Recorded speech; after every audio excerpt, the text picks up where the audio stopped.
اے میرے عزیزو، ہمارا جسم بہت ہی کمزور ہے. ہم کو اللہ تعالیٰ نے جس جسم کا مالک بنایا ہے، اس جسم کو میں نے دیکھا ہے. بہت سارے گھروں پر جب ہم کو جانے کا اتفاق ہوا کہ فلاں کا آج انتقال ہوا ہے، ہم جاتے ہیں تعزیت کے لیے. دیکھا جس جسم کو وہ بہت بنانے کی کوشش کیا کرتا تھا، ایسے نوجوان بھی. مجھے یہ باتیں بولنے کا اس لیے آج موقع ملا کہ چند روز قبل یا چند دنوں پہلے ایک علاقے میں جانا ہوا تھا. 2 نوجوان پانی میں ڈوب کر مر چکے تھے. ان کی لاشیں گھر لائی گئی تھی. صبح ڈوبے دوپہر میں مل گئے. صرف 6 گھنٹے کی بات تھی. گھر میں لایا گیا اور پھر باڈی رکھی گئی. اللہ اکبر، گھر میں داخل ہونے کی ہمت نہیں تھی، اتنی سخت بدبو پھیلی ہوئی تھی. اور ان نوجوانوں کو ہم جانتے تھے جن کے چہکنے کے انداز کیا تھے، جن کے لوگوں میں چلنے پھرنے کے انداز کیا تھے، اور ان کے پہننے اوڑھنے اور کھانے پینے کے انداز کیا تھے. وہ اپنے زمانے کے بہت ہی خوبصورت لوگ سمجھے جاتے، اور اپنے جسم پر جنہوں نے بہت پیسے خرچے کیے اپنے جسم کو بنانے کے لیے، اور آج وہ بے جان لاشیں گھروں میں پڑے تھے تو ناک بند کر کے لوگ دیکھ رہے تھے اور جا رہے تھے. پانی میں ڈوب کر مر گئے اور لا کر لاشیں رکھی گئی. یہی جسم کا ہمارا حاصل ہے. ہمارے جسم کا خلاصہ یہی ہے کہ ہمارے والدین جو ہماری پیشانی پر پسینہ بھی نہیں دیکھنا چاہتے، وہ بھی موت کے بعد اپنے گود میں نہیں رکھ سکتے. واپس بھیج دیتے، لے جاؤ، اب اسے دفن کرنے کے علاوہ کوئی چارہ نہیں. کرنٹ کی پیٹی میں برف میں رکھ کر کے بھی زیادہ دن ہم گھر میں نہیں رہ سکتے. ہمارے جسم کا خلاصہ اور حاصل یہی ہے. ہماری زندگی کا فائنل اینڈنگ یہی ہے کہ یہ جسم اتنی ہی دیر کا ہے کہ اگر مولا نے صرف ہماری رگ کو روک دیا تو پھر سڑن شروع ہوتی ہے، بدبو شروع ہوتی ہے. ہماری ناک میں، ہمارے کانوں میں روئی اس لیے ٹھوس دی جاتی ہے کہ پیٹ کا پانی ناک سے باہر آنے لگتا ہے. یا اللہ، اتنے دن دنیا میں سوتے رہے، کبھی ہمارے پیٹ میں سے پانی باہر نہیں آیا. یہاں چند گھنٹے ہوئے کہ جان گئی، ہماری ناک سے اندر کا پانی باہر آنے لگا. کانوں میں روئی ڈال کر کے رکھو میتوں کو، اس لیے کہ تمہارے پیٹ کی سڑن کانوں سے بھی نکل سکتی ہے. ناک سے نکلتے ہوئے تو دیکھا، منہ سے نکلتے ہوئے دیکھا، اور اسی لیے کہا گیا جلدی اسے قبرستان کے حوالے کرو کہ اور زیادہ شرمندہ نہ ہونے پائے، اور زیادہ یہ موتا رسوا ہونے نہ پائے. ہمارے سب کے جسموں کا خلاصہ یہی ہے، ہمارے سب کے جسموں کا حاصل یہی ہے. اور اس کے باوجود ہم شہوتوں کو اس قدر عزیز رکھتے ہیں، اس قدر ہم لذتیں حاصل کرنے میں ہیں. اس جسم کو دنیا والوں نے تو دیکھا، بڑے آہستہ سے غسل دو، اس لیے کہ میت کو زیادہ ہلاؤ گے ڈلاؤ گے تو پھر اور کچھ گندگیاں ہونے کے چانسز ہیں. آج میں کھل کر کے بول رہا ہوں، صرف اس لیے کہ میتوں کا احترام کرتے ہوئے ہم جو مسئلے بتاتے ہیں کہ غسل بڑے آرام سے دینا چاہیے، میت کو تکلیف ہوتی ہے، یہ ایک تصویر کا رخ ہے. دوسرا معاملہ اصل یہ ہے کہ اس کی گندگی بھی نکل سکتی ہے. ہم یہ عزت و احترام میں نہیں بات کرتے ہیں، ہم صرف یہ کہتے ہیں کہ تکلیف ہوگی اس لیے آرام سے کرو. حقیقی بات تو یہ ہے کہ تمہارے ہلانے جلانے سے اور بہت کچھ چیزیں ہو سکتی ہیں. ہماری میتوں کا یہ حال، اور ہم ابھی قبرستان گئے نہیں تب ہمارے جسموں کا یہ حال کہ 12 گھنٹے سے زیادہ ہمارے لاشوں کو گھر والے رکھتے نہیں. اور اس کے بعد تم نے کبھی آج تک قبر کی تختیاں بند کرنے کے بعد کا ماحول تو نہیں دیکھا ہوگا کہ ہمارے اوپر مٹی ڈال کر رشتہ دار چلے جائے. اس کے بعد کا ماحول، اس کے بعد کا نظارہ ہم نے کہاں دیکھا. یہ تو لاشیں گھروں میں دکھانے کے لیے رکھے جاتے تب کی حالت ہے.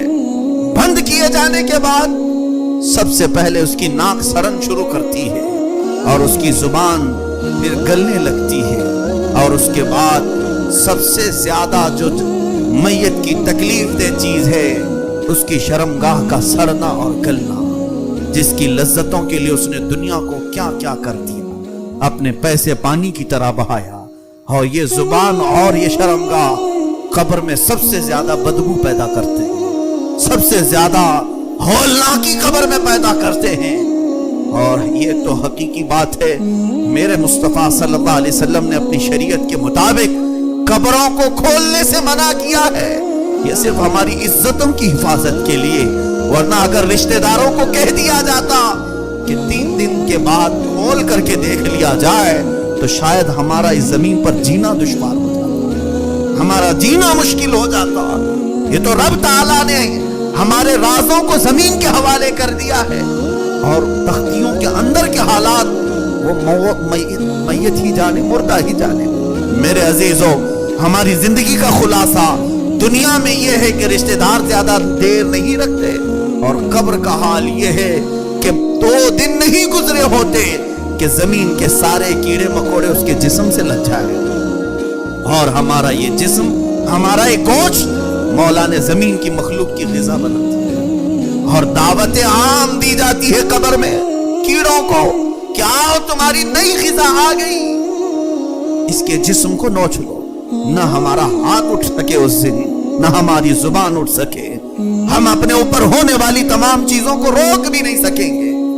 تو پھر ایسے حاصل زندگی کا جینے کا معنی کیا ہے، جس کی اینڈنگ اتنی خطرناک ہو؟ اس زندگی کا مطلب کیا ہے؟ اسی لیے مخبر صادق صلی اللہ تعالی علیہ وسلم کی طرف چلتے ہیں۔ آقا کونین صلی اللہ علیہ وسلم نے ہمیں زندگی میں جو چیزیں بتائیں، اگرچہ آپ کو لگتا ہے کہ یہاں سکون نہیں ملے گا، نبی کی طرح زندگی گزارنے پر دنیا نہیں ملے گی، یہاں ساری لذتیں نہیں ملیں گی، ہو سکتا ہے تمہارے دماغ میں خیال آئے، لیکن اللہ کا رسول تمہاری آخرت کو دیکھ رہا ہے، تمہارے مرنے کے بعد کی چیزوں کو وہ دیکھ رہے ہیں، تمہارے وفات کے بعد کی چیزوں کو ملاحظہ فرما رہے ہیں۔ اس لیے انہوں نے ارشاد فرمایا تھا کہ تم 2 چیزوں کی حفاظت کی ذمہ داری دے دو، پھر تمہارے لاشیں بھی بڑی عزت سے اٹھائے جائیں گے، اور اس کے بعد قبر میں جانے کا حال تو یہ ہے کہ حدیث پاک میں ہے، ایک میت ایسی آتی ہے کہ اس کا جنازہ گھر سے اٹھا ہوتا ہے، اور قبرستان کے سارے مردے اس کے استقبال میں کھڑے ہو جاتے ہیں، اور اللہ کی بارگاہ میں دعا کرتے ہیں کہ مولا اس نئے آنے والے مردے کو ہمارا پڑوسی بنا دے، اس لیے کہ اس کے آنے سے آج تیری رحمتوں کے جو دروازے کھلیں گے، ہم بھی اس بارش میں نہا لیں گے۔ یہ مردے اس کا استقبال کرتے ہیں۔ ایک جنازہ ایسا بھی اٹھتا ہے محلے سے کہ اہل قبور، قبرستان والے پناہ مانگنے لگتے ہیں کہ اے رب، اس جنازے کے قبرستان کے دروازے میں آنے سے پہلے اسے ہلاک کر دے، کہیں گرا دے کہ آج وہ آئے گا اور اس پر تیرے عذاب کے جو دروازے کھلیں گے اس سے پورے اہل قبور بے چین ہو جائیں گے، اور نئے نئے عذابات اسے دیکھتے ہی قبرستان والے پریشان ہوں گے۔ اے میرے عزیزو، رسول کریم صلی اللہ تعالی علیہ وسلم نے جن مقدس ہستیوں کے متعلق فرمایا تھا ان کا جینا بھی زندگی ہے اور مرنا بھی زندگی ہے، ایسے باشعار اور باصفا اولیاء کاملین ہیں۔ دیکھو آج ہمارا ایک عقیدہ ہے، اولیاء کاملین ہوں، صحابہ و تابعین ہوں، شہداء کرام ہوں، آج بھی ان کی قبریں کھولی گئیں تو وہ اسی طرح صحیح و سلامت موجود ہیں۔ ایک دو نہیں، بے شمار واقعات ہیں۔ بغداد مقدس میں دریائے دجلہ کے کنارے 2 صحابہ آرام فرماتے، حضرت عبداللہ بن جابر رضی اللہ عنہ، حضرت حذیفہ بن یمان رضی اللہ تعالیٰ عنہ، یہ حضور کے ساتھیوں میں، صحابہ میں سے ہیں۔ سن 1935 کی بات کر رہا ہوں، زیادہ دور نہیں، ابھی پچھلی سینچری جو گزری ہے، 1935 میں اس دریائے دجلہ کے کنارے آرام فرما دونوں صحابہ کئی مشائخ، علماء اور مفتیان کرام کے خوابوں میں تشریف لانے لگے، اور انہوں نے کہا کہ دریا کا پانی ہماری قبروں میں آ رہا ہے اور ہمیں یہاں سے نکالا جائے۔ سارے علماء نے اتفاق کے ساتھ، پھر حج کا موسم تھا، شاہ فیصل کا زمانہ تھا، اس زمانے میں قبروں کو کھودا گیا۔ اللہ اللہ، وہاں کے اخبار کے تراشے آج بھی میں نے بغداد میں دیکھے ہیں۔ وہاں اخبار میں جو اس وقت چھپا تھا، ان دونوں صحابہ کو جب نکالا گیا، موجود مشائخ کہتے ہیں ان کی پیشانی پر ہم نے ہاتھ رکھی تو خون ایسے سرک جاتا تھا جیسے زندوں کا سرکتا ہے، وہ ایسے ہی تر و تازہ۔ 1400 سال گزرے اور ان کو اٹھایا گیا تو دریائے دجلہ کے کنارے خوشبوؤں سے پورا ماحول مہک اٹھا، اور جنازے وہاں سے لے جائے گئے، اور لاکھوں کا مجمع جمع تھا، اور مدائن جو بغداد سے تقریباً 35-40 کلومیٹر کے فاصلے پر ہے، وہاں لے جا کر حضرت سیدنا سلمان فارسی رضی اللہ تعالیٰ عنہ کے پڑوس میں دفن کیا گیا۔ یہ صحابہ ایسے بے شمار ہم نے دیکھے ہیں جن کا دنیا میں رہنا بھی لوگوں کے لیے خیر و برکت تھا، اور قبر میں جانے کے بعد بھی مولا نے ان کے جسموں کو چونٹیاں، مکھیاں یا کوئی بھی چیز چھونے بھی نہیں دیا۔ ان کے جسموں کی جب مولا نے یہاں حفاظت کی تو ہمیں یہ یقین ہے کہ قیامت کے دن بھی وہ عزت سے اٹھائے جائیں گے۔